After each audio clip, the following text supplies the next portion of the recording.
It is the dawn of the second century for America's national parks. Our journey to explore science beyond Acadia's beautiful scenery begins here.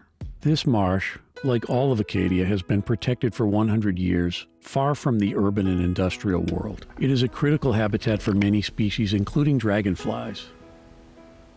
Masters of flight, voracious predators, colorful, prehistoric.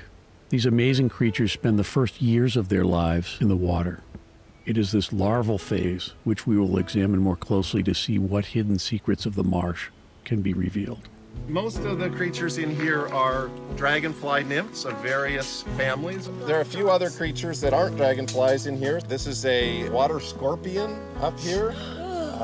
So there are all kinds of really neat creatures that we may find today. We're here in Acadia National Park with a 4th grade class. We are collecting dragonfly nymphs, the larval aquatic phase of dragonflies, as part of the nationwide Dragonfly Mercury project. Let's look and see. That project is looking at using dragonfly nymphs as bioindicators for the presence of mercury in our watersheds. Oh, you found 2 frogs? At the tail end there. I don't know what it is, but it's gross. So there are about 45 different national parks all across the country that are collecting dragonfly nymphs, some of them with school kids like we are today, some with the general public, all as citizen science in the service of learning about how the levels of pollution of mercury in particular are, with parks as our sampling sites. The main sources of mercury in our atmosphere are coal-fired power plants and waste incineration. Atmospheric mercury from these sources is carried back to Earth in precipitation and deposited in water, where bacteria convert it to toxic methylmercury. In this form, it accumulates in living organisms such as mammals and fish, with greater concentrations at higher levels of the food chain.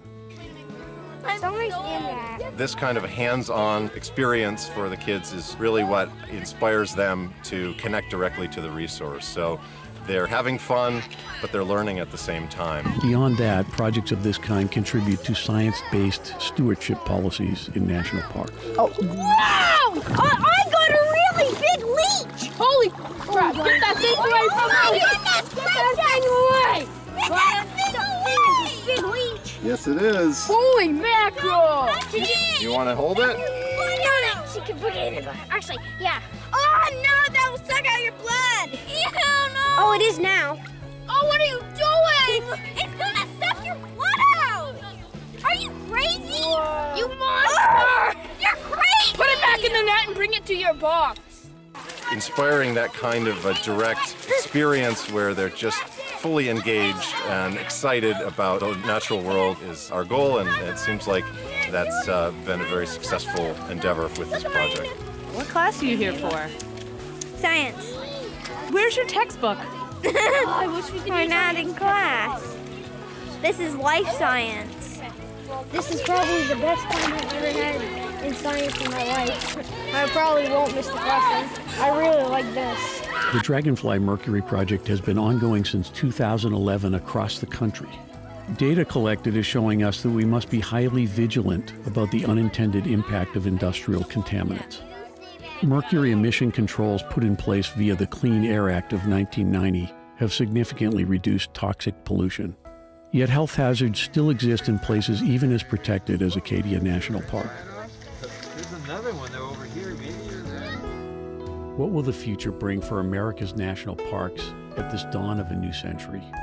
Perhaps Abraham Lincoln had the right perspective when he said, "The best way to predict the future is to create it."